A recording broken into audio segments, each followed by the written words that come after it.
Welcome to the Action Hero podcast. Buckle up, because today we have two tales just absolutely brimming with action and some seriously surprising twists, I gotta tell you. I'm excited for this one. And our mission, you ask? Well, it's pretty straightforward. We dig up those everyday addictive action stories and we bring them to you in a fun, adventurous way. Like we always do, right? You know it. And all wrapped up in some seriously masterful storytelling. Our specialty. Right.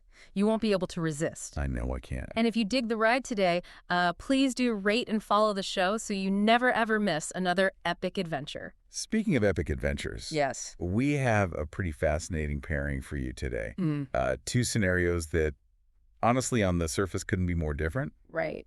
but both of them just pulse with ingenuity Yeah. and those just wonderfully unexpected alliances that really just make a story sing.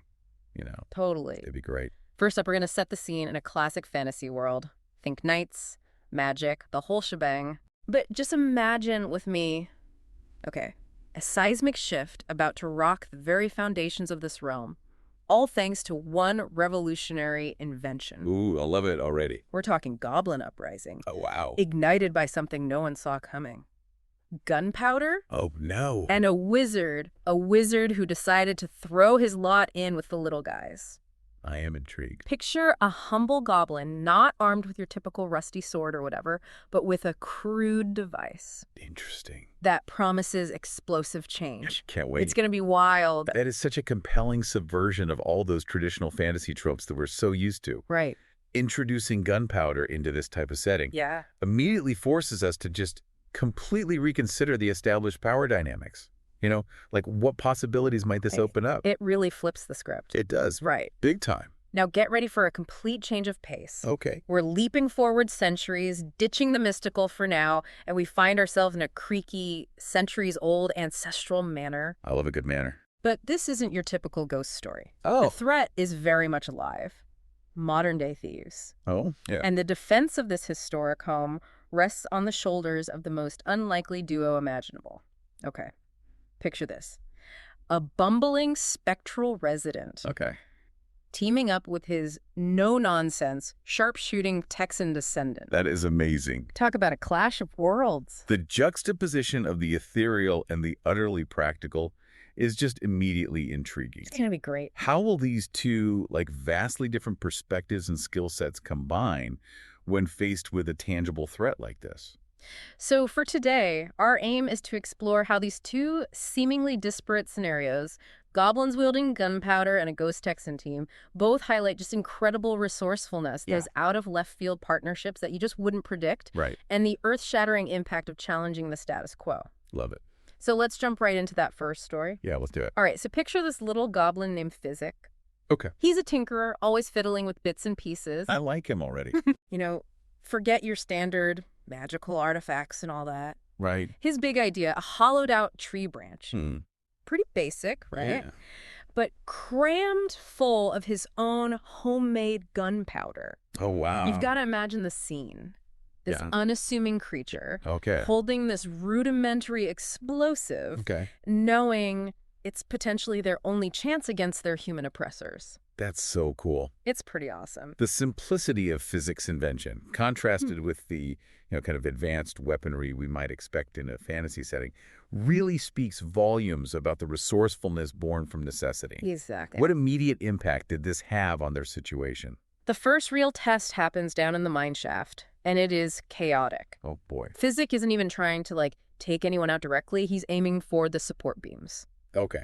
You know? Why? Boom, the whole place shakes, rocks are coming down, dust everywhere. Oh, my God. And then this unexpected sound. The terrified yells of the human overseers who are now trapped. Fizzik's makeshift weapon actually slips from his grasp in the chaos. Oh, wow. It worked, maybe even a bit too well. Yeah, I was going to say, the immediate unintended consequences highlight just like the volatile nature of this brand new technology. All right. Fizzik's aim was disruption, and he certainly achieved that. 100%. But, of course, this attracts the attention of another key figure, doesn't it? Exactly. Out of the dust and confusion strolls this renegade wizard. Ooh. Robes a bit singed, a wild glint in his eye. I love that. He looks at Fizzik's crude weapon, and instead of scoffing, Yeah. he's fascinated. Interesting. He calls it remarkable, but then his focus shifts immediately to this idea of control as the real source of power. Interesting. You get the feeling that this isn't your run-of-the-mill benevolent sorcerer. Right. You know? His immediate emphasis on control really suggests maybe a history where he lacked it or witnessed its misuse. Yeah. And his interest in such a basic invention, implies an understanding of these fundamental forces beyond just magical ones. Totally. What do the other goblins think of all of this? They are a mix of terrified and hopeful. Yeah. Which you can imagine. The Right. explosion has really shaken them. Of course. But there's also this dawning realization that maybe things don't have to stay the way they are. Oh. And then their leader, Kraska, steps up. Okay. No fancy staff or enchanted blade. Just straight to the point. She's got a good, solid pickaxe, and her line is just classic. I love it. She's like, "We ain't your pawns, pointy hat, but the enemy of my enemy." Oh, It's this instant, no-nonsense alliance I love it. forged out of a shared desire to fight back. That pragmatic alliance between the oppressed goblins and the renegade wizard, I feel like that's pivotal. Yeah. It demonstrates this willingness to just set aside any old grievances Totally. in the name of, a common cause. Yeah. How does this collaboration evolve? Things move fast. Suddenly, the Goblin Rebellion isn't just armed with rocks and rusty blades anymore. Yeah. They've got Fizzik's gunpowder contraptions. Okay. They're rough. The source material even mentions they're as likely to blow up in your face as at the enemy. Oh, jeez. But against the completely unprepared humans, Yeah. the sheer noise and unexpected force are incredibly effective. Yeah, because they have never seen this before. Never seen anything like it. The psychological impact of such an unpredictable weapon would be significant. Totally. The humans relying on traditional combat methods, they would be facing something entirely new and terrifying. Right. Okay. It's just uncharted territory for them. Absolutely. What role does the wizard play in all this rapid development? I mean, he's obviously more than just an observer Oh, yeah. at this point. He becomes their somewhat manic tutor. Okay. He shows them how to make the bombs more stable, Oh. introduces runes to direct the blasts, and even imparts fire spells that turn the gunpowder into these devastating bursts of flame. Whoa. Fizzik himself is learning at breakneck speed, his hands bearing the scars of constant experimentation. Oh. It really underscores his dedication to the cause. Yeah, Fizzik's scarred hands, they're just such a powerful visual representation of the risks Right. and intensity involved in this rapid technological and magical learning curve. Right. It's like a tangible consequence of his ambition. Mm-hmm. So tell me about their first major victory. Their first significant win is at the armory. Ooh, And it's described as a clumsy, bloody mess, which feels very grounded. I like that, Picture goblins swarming, war cries echo, and these crude firearms going off haphazardly. That's crazy. Fizzik takes a nasty sword wound right in the gut. Oh my God. But Kraska's right there. Oh, good. And her fire spell, Oh, wow. not elegant, but brutally effective, Yeah. turns the tide. Nice. By the next morning, the armory is theirs. Swords haven't disappeared, but they're no longer the only option. Right. The battlefield has fundamentally changed. That blending of magic with Fizzik's gunpowder creates this hybrid form of warfare that their opponents are clearly unprepared for. Yeah. The armory victory signifies a major shift in the balance of power. Totally. How does Fizzik process the consequences of unleashing this new weapon on the world? This is where we see a real internal struggle, Yeah. even amidst the celebration of victory. Okay. Fizzik is deeply conflicted. Mm-hmm. He feels a sense of accomplishment, but it's heavily mixed with guilt. That makes sense. He sees himself as a creator, a builder, Yeah. not someone who brings about such violence. So that internal conflict just adds a layer of complexity to his character. Yeah. He's not just a single-minded revolutionary. He's someone wrestling with the moral implications of his actions. Totally. What insight does the sorcerer offer at this point? The sorcerer, ever the detached observer, appears beside Fizzik and delivers this chilling observation about how this infernal noise is upsetting the entire balance of power. Oh. It's no longer just about this local squabble. The ramifications are far-reaching. Right, because the sorcerer, removed from the immediate suffering, has a broader, more strategic perspective. Exactly. What is Fizzik's response to this? Fizzik remains focused on his initial motivation. Yeah. He insists that it's for goblins, for Yeah. the generations who've suffered under oppression. Right. It's a clear statement of his original intent. And how does the sorcerer respond? Absolutely. He lets out this dry, almost mocking laugh and says, we'll see about that. Power has a way of changing loyalties. Oh, geez. It's a stark warning that the ideals of a revolution can easily be corrupted by the very power it seeks to seize. That foreshadowing injects a sense of unease about the future direction of the Goblin Rebellion. Totally. Focus then shifts towards a new target, right? The fight isn't over. It's really just beginning. Oh, no. The humans will undoubtedly retaliate. Of course. Other magical forces will likely get involved. Right. But something fundamental has shifted. Fear. Fizzik looks out at the human city in the distance, a place once considered untouchable, and now sees it as a potential target. Oh, wow. So the shift from a defensive posture to considering offensive action marks a significant escalation of the conflict and Fizzik's role in it. Right, and the responsibility. Yeah. What is his final heavy realization in this part of the story? He picks up one of the newly produced muskets, and it feels different in his hands. Oh. Heavier. Yeah. Not just the physical weight, but the weight of responsibility. He understands that his invention isn't just some clever gadget. No. It's a spark that could ignite either liberation or utter devastation. It could go either way. And the terrifying truth, that choice, just like the loaded weapon, now rests with him. It does. Wow, that's a powerful moment of dawning awareness. It really is. It really is. Let's turn our attention to our second action-packed story. Yes. Unfolding in a very different setting. I'm ready for it. What's the initial situation at Candorva Manor? Right, so picture this magnificent ancient hallway. Okay, I'm there. And echoing through it is the utterly exasperated sigh of Sir Simon, I love it. the resident ghost. Of course. He's all clanking chains and spectral despair. Oh my God. Because, frankly, he's not at all happy with the new owners. Poor Sir Simon. Talk about a ghostly indignity. His ethereal presence, once a source of terror for inhabitants, Yeah. is now met with modern-day indifference. You got it.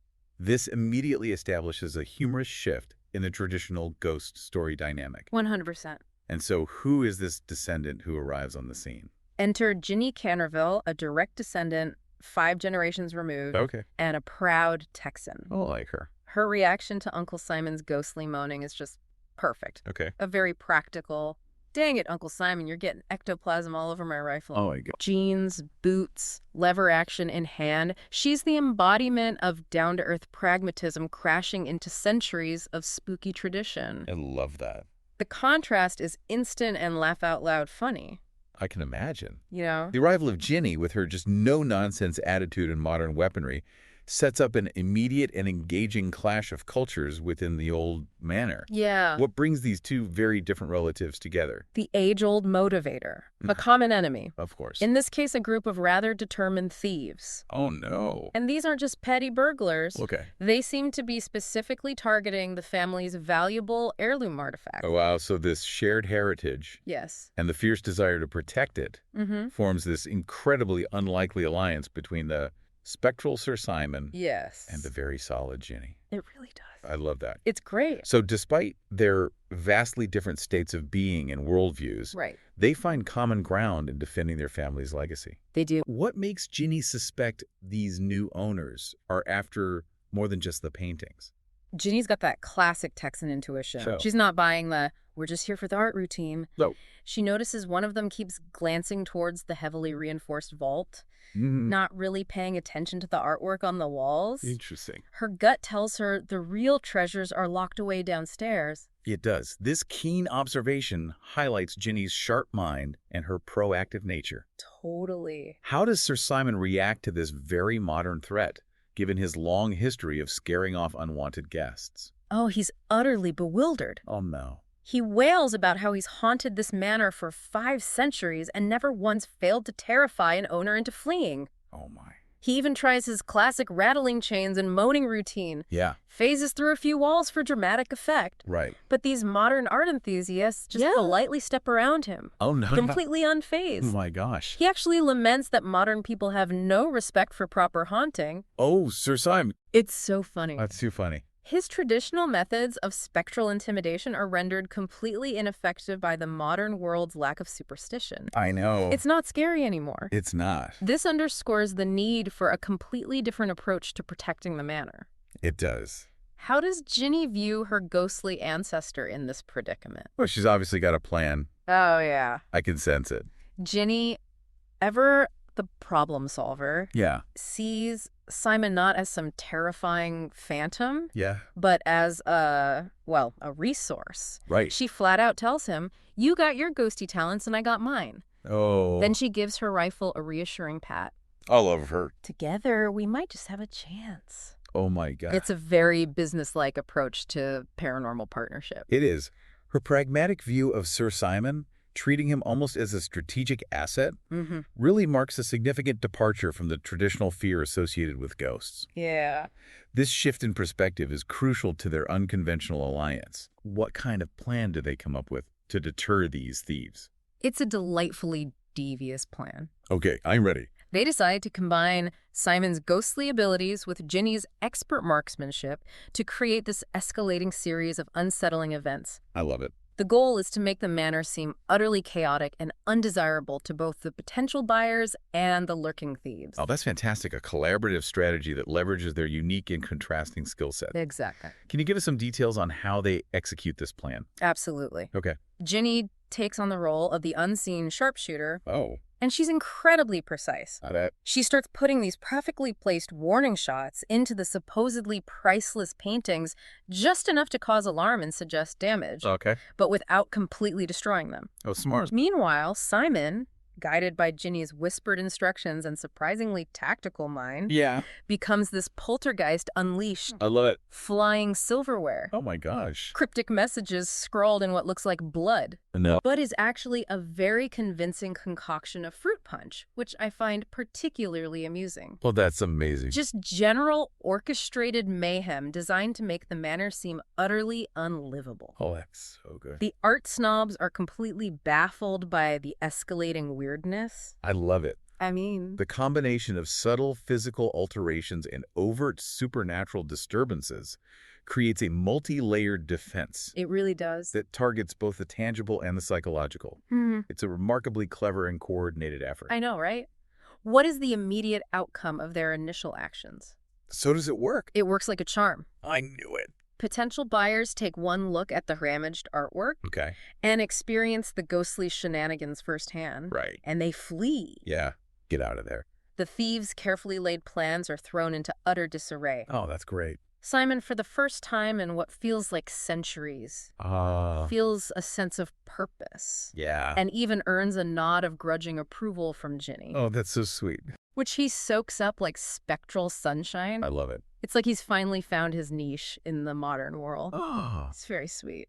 This initial success solidifies their unlikely partnership It does. and demonstrates the surprising effectiveness of their combined, albeit unconventional, abilities. Right? However, the inevitable confrontation in the vault is looming, isn't it? Oh, it is. And it is the high-stakes showdown. I am so ready for this. The thieves, finally realizing the vault is the ultimate prize, Yeah. managed to corner Ginny. Oh, no. It looks like their luck has finally run out. Oh, gosh. This is where Sir Simon has a real opportunity to move beyond mere poltergeist activity. Yeah. Truly make a difference. Yeah. How does he intervene to protect Ginny? In a truly spectacular moment, Simon channels all of his spectral energy directly into Ginny's rifle. Whoa. There's this blinding flash of otherworldly light. Oh, my gosh. A crackling sound fills the air. Amazing. And suddenly, the thieves' firearms aren't just dropped, they are completely and utterly dismantled, scattered in pieces on the vault floor. Oh, that's amazing. It's an incredible display of ghostly power,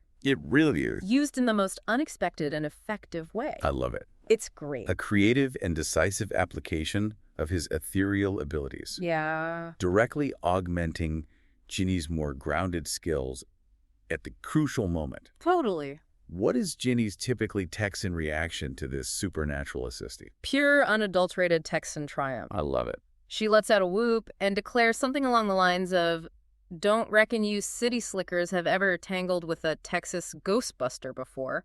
That is amazing. And to add a final touch of Wild West justice, Yeah. when the authorities arrive, they find the hapless thieves neatly hogtied with their own shoelaces. Oh my gosh, that's so funny. It's a wonderfully humorous resolution. It is a satisfyingly conclusive and somewhat comical end to the thieves' ambitions. Right.